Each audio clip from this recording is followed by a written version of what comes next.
நிச்சயமா கன்ஃபார்மா சொல்றார். மந்துராடும் சிவ சிவ ஹரஹர தேவா நமோ நம, தெரிசன பரகதியானாய் நமோ நம, திசையிலும் இசையிலும் வாழ்வே நமோ நம, செஞ்சொல் தேர் திரு தரு கரவி மணாளா நமோ நம, தீவிரம் எரிசித்த கோவே நமோ நம, ஜெய ஜெய ஹரஹர தேவா சுராதிப தம்பிரானே என்று இந்த கடல் சபையை ஆடிக்கொண்டிருக்கக்கூடிய நடராஜ பெருமான் முருகன் தான் என்று அடித்து சொல்லுகிறார். அதே மாதிரி கனக சபை மேவி அனவரதமாடு கடல் திகழ்ந்து பெருமாள், புரியூரில் நடமரும பெருமாளே, சிற்றம்பல சொக்க பெருமாளே, கனக சபை மேவி அந்த பெருமாளே, அரித்துயில் சயன வியாழ முக்தனும் அனிதிக எழுந்திக்கு புரியூர் வியாகரனும் அரிதன முறை முறை ஆடல் காட்டிய பெருமாளை என்றெல்லாம் ஆடுவது நடராஜ பெருமான் தான். ஆனால் அவர் முருக பெருமான் தான் என்று கன்ஃபார்மா சொல்றார் இந்த பாட்டில். அருணகிரிநாத சுவாமி தன்னுடைய வழிபடை தெய்வமாக முருகனை வைத்துக் கொள்வதால் முருகன் பேரையிலே சிவன் பேரையிலே என்ற பாவத்திலே அந்த மாதிரி எல்லாம் பாடினார். அவகுண வீரகனை வேதாள ரூபனை அஷடனை மஜடனை ஆச்சார ஈனனை, அவகுண வீரகனை வேதாள ரூபனை அஷடனை மஜடனை ஆச்சார ஈனனை, அகதியை மரபனை ஆதாளி வாயனை அன்பு பூதம் ஈனனை, அகதியை மரபனை ஆதாளி வாயனை அன்பு பூதம் அடக்கிய சவடனை மோடாதி மோடனை அழிகரு வழிவரு வீணாதி வீழனை, அடைதிய சவடனை மோடாதி மோடனை அழிகரு வழிவரு வீணாதி வீழனை, அழிகரை அவிதனை ஆரான பூனனை அன்பிலாத வீழனை, அழுகனை அவிதனை ஆரான பூனனை அன்பிலாத கவடனை விகடனை நானாவிகாரனை வெகுளியை வெகுவிட மூதேவி மூடிய கவடனை விகடனை நானாவிகாரனை வெகுளியை வெகுவிட மூதேவி மூடிய கலியனை அலியனை ஆதேச வாழ்வனை வெம்பி கலியனை அலியனை ஆதேச வாழ்வினை வெம்பி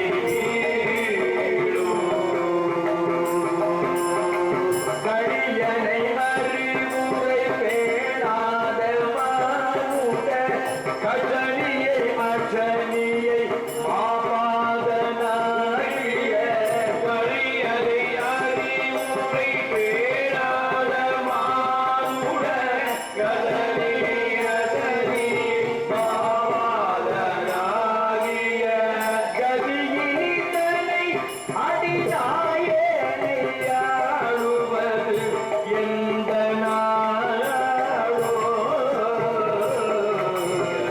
கதியினை அடிநாயனை ஆளுவது எந்த நாளோ,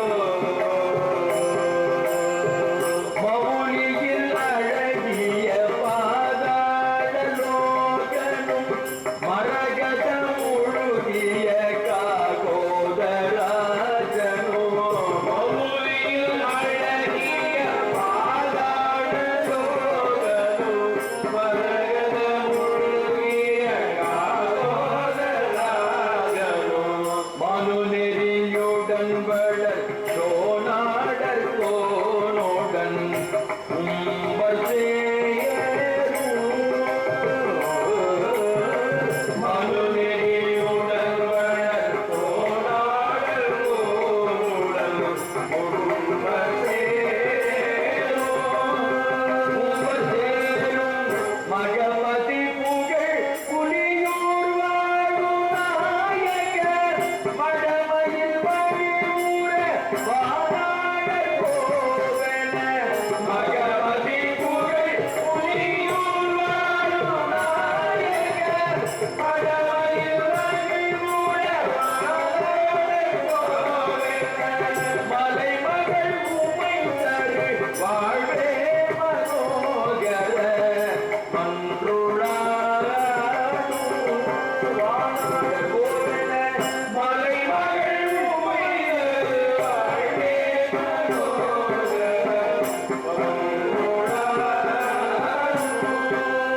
சிவ சிவ ஹரஹர தேவா நமோ நம தரிசன பரகதியானாய் நமோ நம சிவ சிவ ஹரஹர தேவா நமோ நம தரிசன பரகதியானாய் நமோ நம இசையினும் இசையினும் வாழ்வே நமோ நம பின் சொல் நமோ நம இசையினும் இசையினும் வாழ்வே நமோ நம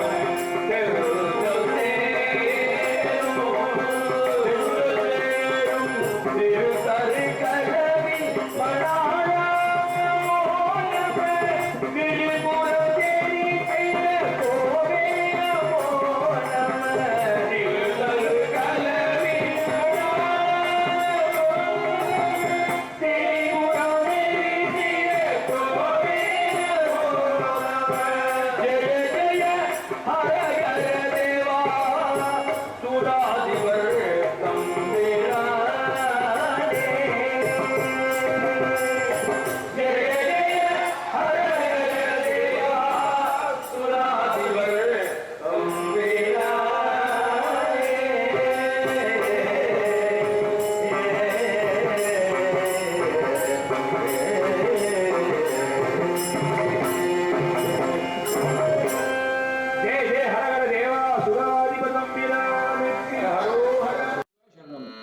வேலும் மயிலும் சேவலும் துணை அவகுண விரகனை எனும் பாடல் கேட்டோம்.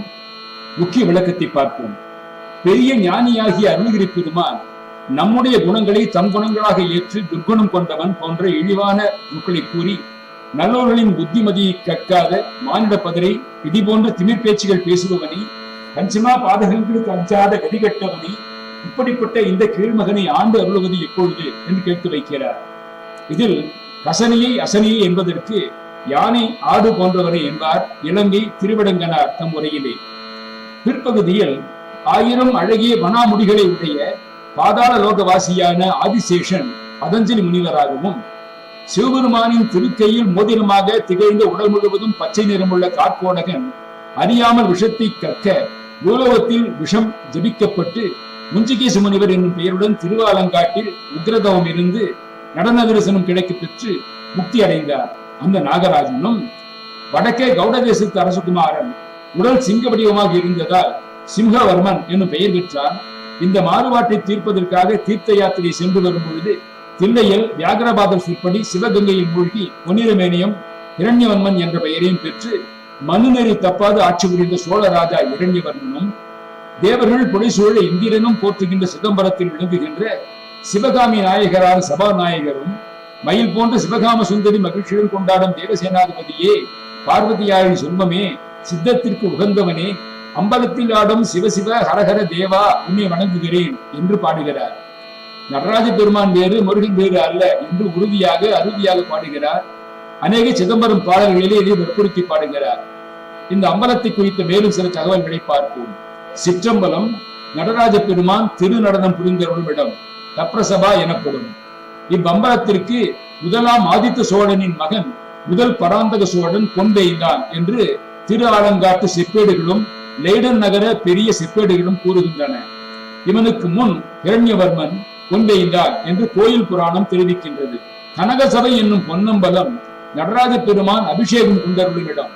இப்பொன்னம்பலத்தின் முகட்டை முதலாம் ஆதித்த சோழன் கொங்கு நாட்டிலிருந்து கொண்டு வந்த உயர்ந்த மாற்றுடைய பொன்னால் வேய்ந்தான் என்று சேக்கிழாரும், தில்லை கோயில் கல்வெட்டு பாடல் ஒன்றும் சிறந்த சிவபக்தனும் படைத்தலைவனுமான மணவில் கூத்தனான காளிங்கராய் என்பவன் பொன்பெய்தான் என்றும் கூறுகிறது.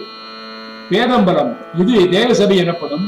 மணவில் கூத்தனான காளிங்கராயன் விக்ரம் சோழன் காலத்தில் இச்சபையை செம்பினால் வேய்ந்தான் என்று தில்லை கோயில் பாடலால் அறிவதோடு பின்பு இப்பேரம்பலத்திற்கு பொன்பெய்ந்தவன் 3ஆம் குலோத்துங்க சோழன் ஆவான். நிருத்த சபை ஊர்துவ தாண்டவம் செய்தவருடைய இடம் இதுவே. ராஜசபை இஃது ஆயிரக்கால் மண்டபம் ஆகும். சோழ மன்னர் மறைவிலே முடிசூட பெறுபவர்களுக்கு இம்மண்டபத்திலே முடிசூட்டு விழா நடைபெற்று வந்தன. வைணவத்திலும் திருச்சித்திரக்கூடம் என்று புகழ்ந்தோதப்படும் திருப்பதி, சந்தனாச்சாரியர்கள் முக்தி பெற்ற சிறப்புடையதுமாகிய பழம்பதி, மாணிக்க வாசகர் புத்தரை வாதில் வென்று ஊமை பெண்ணை பேசடித்த பெரும்பதி, திருஞான சம்பந்தர் தெல்லிவாழ் அந்தணர்களை சிவகணங்களாக கண்டது இப்பதியில்தான்.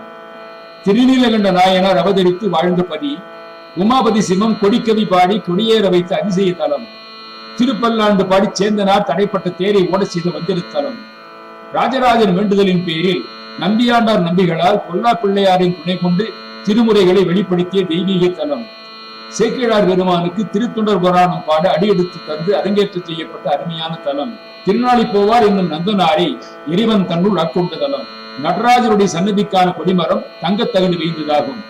சிற்றம்பலம் என்னும் சிற்சபை நடராஜ பெருமானுக்கு பக்கத்திலே சிதம்பர ரகசியம் உள்ளது. சிதம்பரம் ஸ்ரீ நடராஜர் ஆலயத்தில் சங்கூதி பிள்ளையாருக்கு வலதுபுறத்திலே அர்த்தஜாம அழகர் கோயில் கொண்டுள்ளார். இரவு 10 மணி அளவிலே நடந்தேறும் அர்த்தஜாம பூஜையில் ஸ்ரீ நடராஜர் பள்ளியறை தீபாராதனைகளை தொடர்ந்து நிறைவாக அர்த்தஜாம அழகர் என்னும் இத்திருக்கோலத்திற்கு மகா தீபாராதனையோடு அன்றைய பூஜைகள் நிறைவுறும். அமர்ந்த வடிவில் தூக்கிய இடது கையும் வலது கையில் கதை ஆயுதமும் பெயருக்கு ஏற்றார் போல மிக மிக அழகிய வடிவினராக அருள்கிறார்.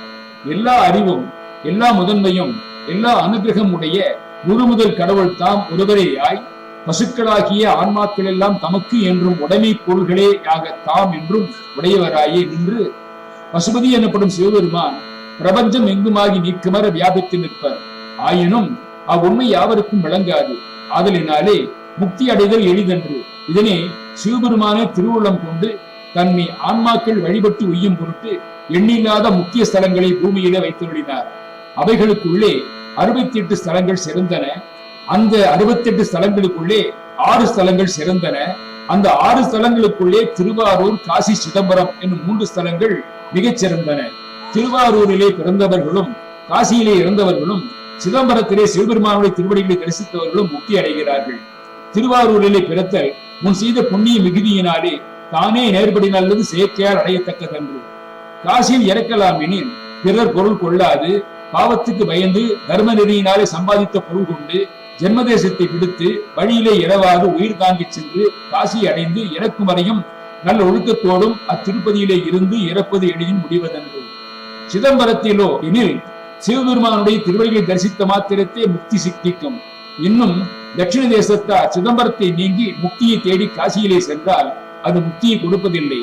உத்தர தேசத்தார் சிதம்பரம் முக்தி தரும் என்று வந்து சேர்ந்தால் இது முக்தியை கொடுக்கும். ஆதலினாலே சிதம்பரமே எல்லா ஸ்தலங்களிலும் சிறந்தது. முருகா சரணம்.